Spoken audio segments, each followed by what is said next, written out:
La otra cara. Guatemala, luchando en soledad, derrota estratégicamente a las fuerzas terroristas. Más de 300 masacres cometidas por los terroristas bajo los conceptos y parámetros definidos posteriormente por la Comisión de Esclarecimiento Histórico de la ONU, CEH. Han sido documentadas a la fecha fehacientemente y el número sigue creciendo en mi compendio histórico Las batallas por Guatemala y en la farsa del genocidio en Guatemala. Demostrando la falsedad de la narrativa que ha tratado de imponer a los jóvenes que no lo vivieron la derrotada izquierda actualmente semillera y sus titiriteros internacionales. Tener que trasladar cargados por falta de helicópteros. Desde lo profundo de la selva o la montaña los cuerpos desmembrados de nuestros heridos y los cadáveres mutilados con saña por psicópatas como el terrorista Juan Tuyuk, conocido en el EGP como Capitán Peter, y hermano de Rosalina Tuyuk, hoy defensora de los derechos humanos. Terrorista que al frente de un grupo de degenerados gozaba arrancando el rostro o el cuero cabelludo a nuestros soldados que heridos de gravedad eran capturados en combate al negarse a rendirse, fue la constante en la región en donde operaba este desquiciado. Sin embargo, la finalidad de amedrentarnos no surtió efecto, jamás durante el enfrentamiento armado interno un soldado guatemalteco se rindió en combate, pues con fe cristiana y amor a la patria nuestros oficiales, especialistas, sargentos mayores, galonistas profesionales, abnegados soldados, valientes patrulleros civiles y comisionados militares. Sufrieron con estoicismo el rigor de enfrentar con fe en la causa durante meses y luego, largos años, a los chilenos, brasileños, cubanos, mexicanos, salvadoreños, españoles, irlandeses y otros internacionalistas que asesoraban a las organizaciones terroristas. Combatiendo siempre en desventaja debido a la topografía sumamente quebrada y el desconocimiento del terreno a donde debíamos incursionar hasta llegar a las profundidades de la selva o la sierra, montaña alta, en donde se encontraban al acecho grupos de facciosos protegidos por trampas construidas en fosos con estacas de bambú embarradas con excremento para provocar graves infecciones en nuestros valientes soldados. Debíamos intentar evadir para luego desactivar extensos campos minados. Escondidos en la maleza y atrincherados, algunas veces uniformados y otras vistiendo de civil, acompañados por milicias de apoyo para multiplicar su fuerza. Nos esperaban los terroristas para golpear por sorpresa y retirarse luego de cruentos combates. Sin embargo, logramos derrotar estratégicamente al enemigo del Estado y de la sociedad. Pero nos dimos cuenta muy a pesar nuestro, que en las grandes ciudades escasamente se comprendió la dimensión de la amenaza terrorista marxista que en 1982 estuvo a un paso de tomar el poder y acabar con nuestro sistema de vida. Aunque en la actualidad se desprecie, por quienes no lo vivieron, nuestro esfuerzo y sacrificio realizado. Estas vivencias que paulatinamente absorbieron mi juventud, sumado a 3 heridas recibidas, 2 de ellas de gravedad, propiciaron luego de vivir en carne propia el drama de la guerra. El anhelo por poder vivir en un auténtico clima de paz entre los guatemaltecos. Realidad que lamentablemente cada vez parece más lejana debido a la polarización post-enfrentamiento que asusan los ONGeros que viven y lucran del mal llamado resarcimiento. Traición a la paz, el diálogo y la negociación como forma de lucha y venganza política. En el mes de noviembre de 1992.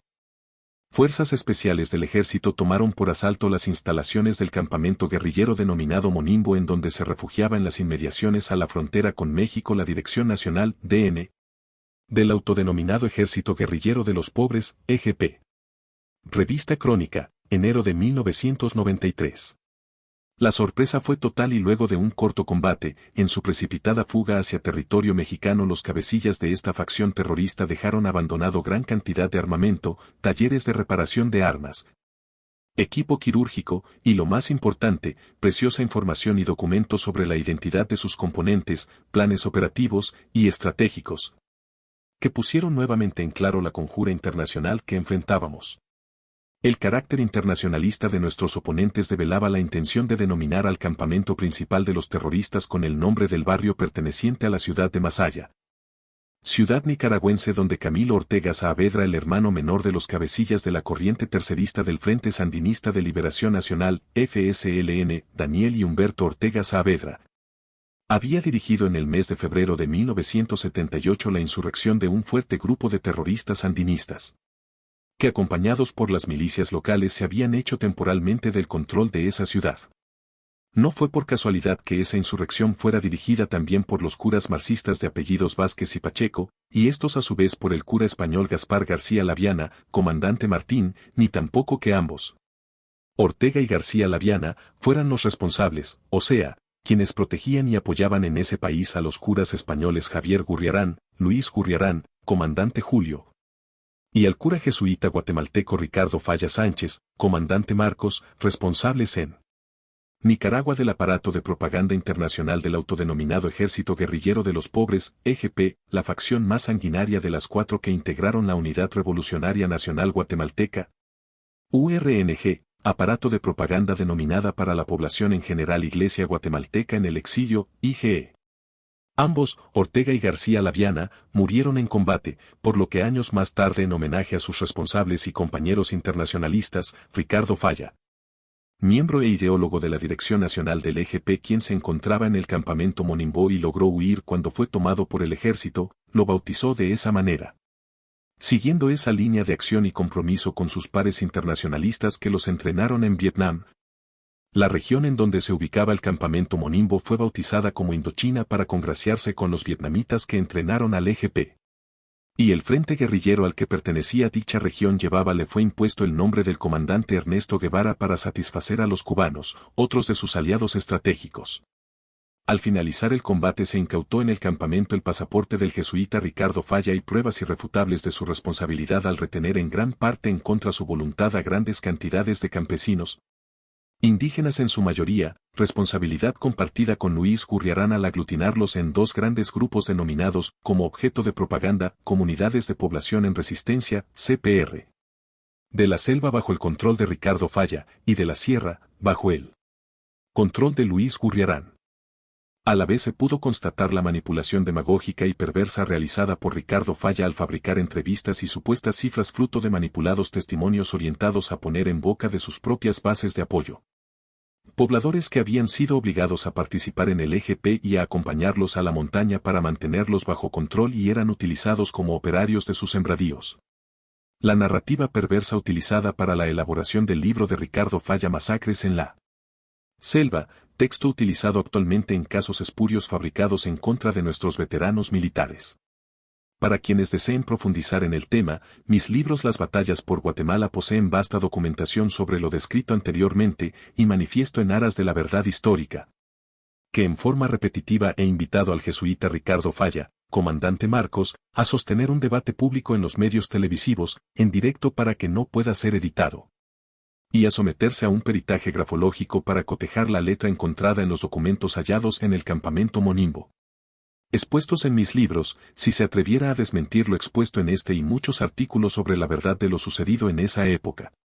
Es muy importante dar a conocer que de su puño y letra quedaron expuestos los planes de venganza y lucha política orientada a la destrucción paulatina del ejército de Guatemala, para posteriormente hacerse del poder mediante acciones de agitación y guerra psicológica y cultural. Utilizar las negociaciones de paz como una estrategia orientada a fortalecer las organizaciones de masas luego del retorno organizado de sus bases de apoyo refugiadas en México. Facilitado por Álvaro Colom y su hermana Yolanda Colom, comandante Lucía, en contubernio y bajo la dirección de Gustavo Adolfo Meoño Brenner, comandante Manolo, quien manipuló antojadizamente el denominado Archivo de la Policía Nacional y proporcionó las pruebas mediante las que se está persiguiendo penalmente a los militares guatemaltecos para utilizar los acuerdos de paz como instrumento de agitación político-social, y penetrar para luego manipular las instituciones del Sistema Nacional de Justicia, CCMP. CSJ, es la senda trazada para la venganza que estamos presenciando. Ahora que se encuentra en Guatemala la Comisión Interamericana de Derechos Humanos, CID, realizando su 195 periodo de sesiones es propicia la ocasión para darles a conocer esta manipulación histórica convertida en instrumento de venganza en contra de quienes fuimos leales servidores de nuestra patria si combatimos a la ola marxista que recorrió ensangrentando nuestras sociedades toda la región, y lo hicimos con la constitución de cada una de nuestras repúblicas en una mano y el arma puesta bajo nuestra custodia por el Estado, en la otra. Es necesario, honorables comisionados de la CID, profundizar en lo verdaderamente sucedido durante las décadas de lamentables enfrentamientos armados internos que se suscitaron en la región. En cárceles públicas languidecen y han muerto miles de servidores del Estado defensores de la libertad sacrificados en forma perversa sin derecho a defensa real y objetiva, sindicados en forma espuria mediante tribunales ad hoc a los intereses de la izquierda internacional por haber servido durante muchos años a nuestras naciones. El momento histórico para revisar lo actuado hasta la fecha ha llegado.